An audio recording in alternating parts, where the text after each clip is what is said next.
a scripture a lot of people know, especially as in witnesses, in Matthew 24. Concerning that day and hour nobody knows, neither the angels of the heavens nor the Son of Man, but only the Father. For just as the days of Noah were, so the presence of the Son of Man will be. For as they were in those days before the flood, eating and drinking, men marrying, and women being given in marriage until the day that Noah entered into the ark. And they took no notice until the flood came and swept them all away. So the presence of the Son of Man will be. Now, as witnesses and ex-witnesses will know, these scriptures, these verses were talked about a great deal, and are used to help us see the importance of the time that we're living in now, the urgency that because the flood was just around the corner when people weren't aware of it. It's so important to keep alert and to keep on the watch. But there's something which is interesting about this, which which the governing body seems to miss, and that's of concern, because if it is true that the governing body are God's representatives on earth that are here to make sure that a good group of people, the great crowd, can get through the great tribulation, they will need to be on the ball with what's going on in the world, on the world stage, and will need to know and understand what the scriptures mean. In verse 37 it says, for just as the days of Noah were. Now it's important to actually understand what the days of Noah were, because it says about it being as men, like men and women were actually getting married, eating and drinking, blah blah blah. It seemed quite day to day, but there's more to it. And if this is the first time you hear of this, you've got to question why you've not heard it from the governing body, as opposed to a long-haired apostate. So let's look back at the days of Noah. Let's have a quick look at Genesis 6.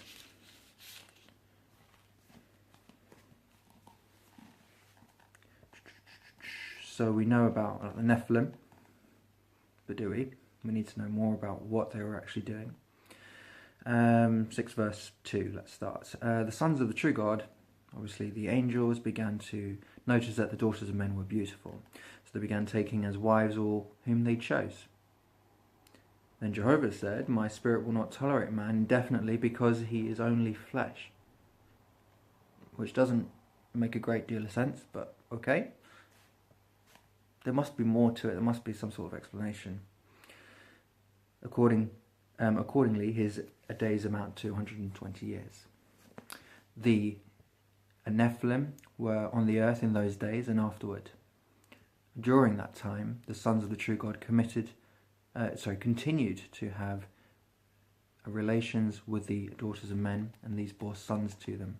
They were the mighty ones of old, the men of fame. So what does that mean?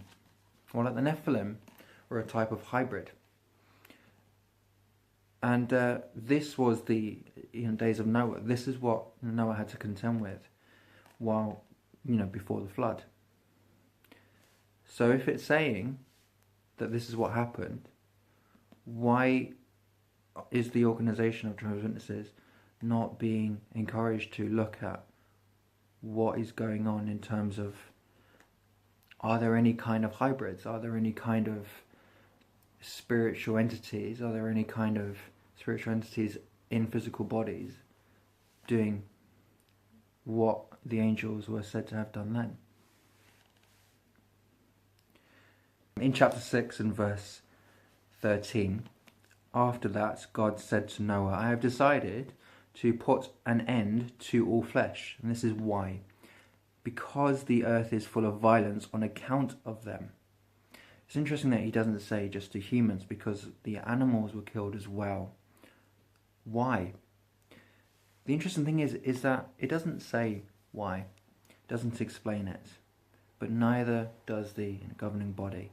It doesn't seem to see there's an importance of why, or to explain why it was through the animals as well, why there was violence through the animals. It doesn't say that. All it says is that there was because of because of the Nephilim, and that their violence and anger spread. There is the Book of Enoch, which is out there, which is not recognised by Jehovah's Witnesses, which explains this much better. And there are a huge amount of people now who have done in-depth studies to understand what happened at this time in actual biblical history. If there is a scripture in the Bible which explains something but doesn't give you the whole story, and there are other things, other books and other people that have explanations for them, why is it that the governing body does not? There is obviously a disparity, some sort of disconnect, and I'm not trying to convince you that what I'm saying here is true. It's obviously up to you as an individual to decide this and to actually look into it yourself if you're at all interested. But what I am trying to do is encourage you to see that something that is actually written in the Bible is not explained by the governing body, or not even attempted. Keeps away from this sort of subject because it doesn't have the answers and it doesn't know where to go on this.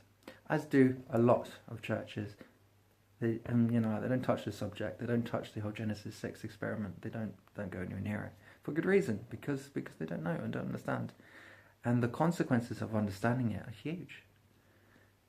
To understand what happened in terms of the serpent seed and what the angels were actually doing at the time is huge.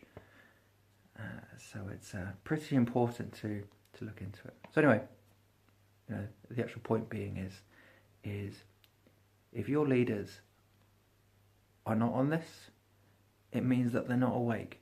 And if they're not awake, it's the blind leading the blind. Wake up, please, for your own sake.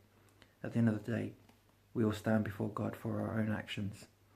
We can't say, oh, well, he told me it was this and it was right and I thought it was because he told me so. No, it's up to you as an individual to find out for yourself. And of course, if it's all not true, then that's up to you to find out as well. You have to stand up for you and be you. You can't rely on someone else or blame someone else. Be an adult. Accept some responsibility.